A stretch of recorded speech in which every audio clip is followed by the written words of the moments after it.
నమస్కారం గురుగారు. గురుగారు, మాకు లాస్ట్ వీడియోలో వచ్చేసి 1వ నెంబర్లో పుట్టిన వ్యక్తులు ఎవరు, వాళ్ళ గుణగణాలు ఏమిటి, వారు ఏ విధంగా ఉంటారనే వాటి గురించి అయితే మాకు చెప్పారు. అలాగే ఏంటంటే 2వ నెంబర్లో పుట్టిన వ్యక్తులు ఎవరు, వారి లక్షణాలు ఏంటి, వారి యొక్క గుణగణాలు ఏమిటి, అలాగే వారి లైఫ్లో సక్సెస్ అవ్వాలి అంటే వారు ఎటువంటి పరిహారం చేసుకుంటే వారి లైఫ్లో సక్సెస్ అవుతారంటారు. ముఖ్యంగా ఏంటంటే వారు ఎటువంటి జాగ్రత్తలు తీసుకోవాలి అంటారు. 2వ నెంబర్లో పుట్టిన వాళ్ళు 2వ నెంబర్ జాతకులు అంటే ఏ నెలలో అయినా సరే 2వ తారీఖున కానీ 11వ తారీఖున కానీ 20వ తారీఖున కానీ 29వ తారీఖున కానీ పుట్టిన వాళ్ళు 2వ నెంబర్ జాతకులు. ఈ 2వ నెంబర్ జాతకులు చాలా మంచి ఆకర్షణీయమైన పర్సనాలిటీ కలిగి ఉంటారు. ప్రేమతత్వం కలిగిన వ్యక్తులుగా ఉంటారు. ప్రేమకు వీళ్ళు బానిసలు. 2 మాటలు ప్రేమగా మాట్లాడితే వీళ్ళు ప్రేమకి బానిసలు. మంచివాళ్ళు అమాయకులు, బట్ తొందరగా మోసపోయే అవకాశం ఉంటుంది. బాగా సేవా తత్పరత కలిగిన వాళ్ళు ఉంటారు. ఇంట్లో ఉంటే మీరు చూసుకోండి, మీ ఇంట్లో 5 మనుషులు ఉంటే ఇంట్లో తల్లికి సహాయం చేయటమో ఏదన్నా పని చేయడమో చేసేది 2వ నెంబర్ వాళ్ళే అయి ఉంటారు. తల్లికి ఎక్కువగా ఏదన్నా పని చేసి పెట్టడం, తండ్రికి ఏదన్నా పని చేసి పెట్టడం 2వ నెంబర్ వాళ్ళే అయి ఉంటారు.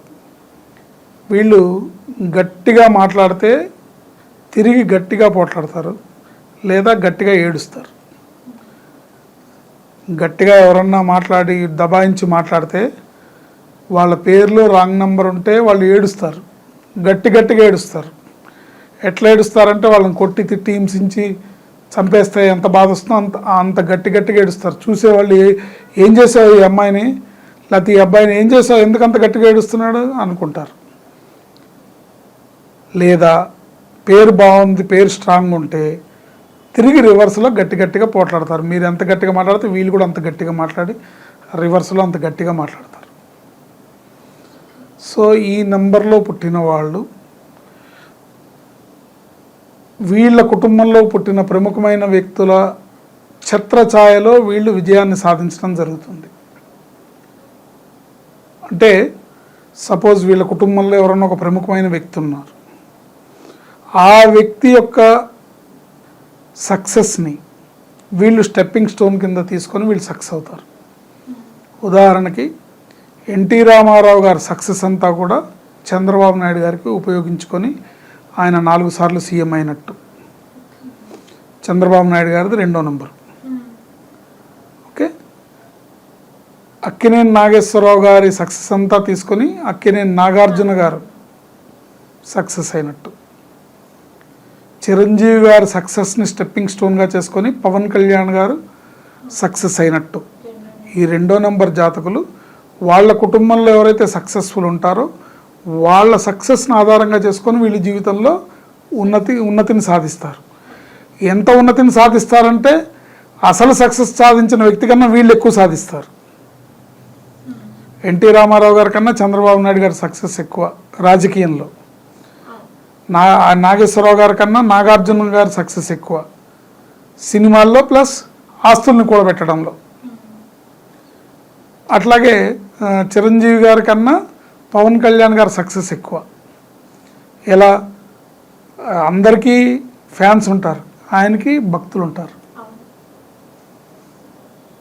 ఇదంతా స్టార్టింగ్ చిరంజీవి గారు వేసిన రోడ్డు, చిరంజీవి గారు చేసిన హైవే లాంటి సక్సెస్ నిర్మాణమే అందుకు కారణం.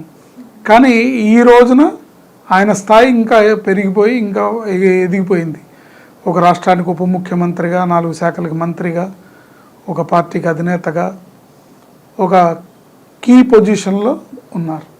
సో ఇలా ఈ 2వ నెంబర్ వాళ్ళ సక్సెస్ పేరులో నెంబర్ కలిసి వస్తే వాళ్ళ కుటుంబంలో అందరికన్నా కూడా వీళ్ళు ఉన్నత స్థానానికి వెళ్ళే అవకాశం ఉంటుంది. అయితే వీళ్ళు ఖచ్చితంగా తల్లి బ్లెస్సింగ్స్తోని జీవితంలో వృద్ధిలోకి రావాలి. తల్లితోని ఏమాత్రం విభేదించకూడదు. తల్లి మాట తూలనాడకూడదు. ప్రతిరోజు తల్లి కాళ్ళకి నమస్కారం చేస్తే వీళ్ళ జీవితంలో అన్ని దేవుళ్ళకి పూజ చేసినట్టే. తల్లే దైవం వీళ్ళకి. తల్లిని ఎవరెవరైతే ఆ లెవెల్లో ఉంటారో, తల్లిని అలా చూసుకుంటారో వాళ్ళు సక్సెస్ అవుతారు. ఎవరెవరైతే తల్లిని నెగ్లెక్ట్ చేస్తారో, ఎవరెవరైతే తల్లిని అంతగా గౌరవించకుండా, ప్రేమించకుండా, తనకి ఇవ్వాల్సిన సముచిత స్థానాన్ని ఇవ్వకుండా ఇబ్బంది పెడుతుంటారో వాళ్ళు జీవితంలో అంతగా ఎదిగే అవకాశం ఉంటుంది. సో ఈ 2వ నెంబర్ వాళ్ళు తల్లిని చాలా గౌరవంగా, చాలా ప్రేమగా చూసుకుంటూ ప్రతిదీ అమ్మ నేను ఇలా చేశాను, ఇది జరిగింది, నాకు ఇంత వచ్చింది, రేపు పొద్దున్న నేను ఈ పని చేయబోతున్నాను అని తల్లిని చాలా జాగ్రత్తగా దైవంలాగా, అమ్మవారిలాగా పూజించుకోవాలి. చాలామంది ఏం క్వశ్చన్ వస్తుందంటే, ఏమండి మరి తల్లి మోజులో పడి, తల్లి మాయలో పడి, తల్లికి ప్రేమగా చూసుకుంటూ భార్యని నిర్లక్ష్యం చేస్తే కష్టం కదా అంటే, ఎస్, ఎవరైనా సరే తల్లిదండ్రుల పాదాల దగ్గర ఉండాలి, భార్యని గుండెల్లో పెట్టుకోవాలి. ఈ 2 బ్యాలెన్స్ చేయడమే జీవితంలో సక్సెస్. తల్లిదండ్రుల్ని నిర్లక్ష్యం చేసి భార్యని నెత్తి మీద పెట్టుకున్నా ప్రమాదమే, భార్యని నిర్లక్ష్యం చేసి తల్లిదండ్రుల్ని మాట విని వాళ్ళ మాటే వింటూ వాళ్ళ దగ్గరే ఉంటూ వాళ్ళు చెప్పినట్టే చేస్తూ వాళ్ళు చెప్పినట్టు ఆడుతూ ఉన్నా కూడా ప్రమాదమే. సో ఎవరైనా సక్సెస్ అవ్వాలంటే తల్లిదండ్రుల పాదాల దగ్గర ఉండాలి, భార్యని గుండెల్లో పెట్టుకోవాలి. ఇది సక్సెస్ సీక్రెట్. వీళ్ళకి లక్ష్మీదేవి ఆరాధన, ఈశ్వరాభిషేకం సక్సెస్ని ఇస్తుంది, అదృష్టాన్ని ఇస్తుంది, అన్ని విధాలా రక్షిస్తుంది. ప్రతి సోమవారం వీళ్ళు రుద్రాభిషేకం చేయించుకోవడం ద్వారా, ప్రతి పౌర్ణమి రోజు రుద్రాభిషేకం చేయించుకోవడం ద్వారా, త్రయోదశి వేళలో ప్రదోషకాలంలో ఈశ్వరార్చన చేసుకోవడం ద్వారా వీళ్ళ జీవితంలో అన్ని రంగాల్లోనూ అభివృద్ధి చెందే అవకాశం ఉంటుంది.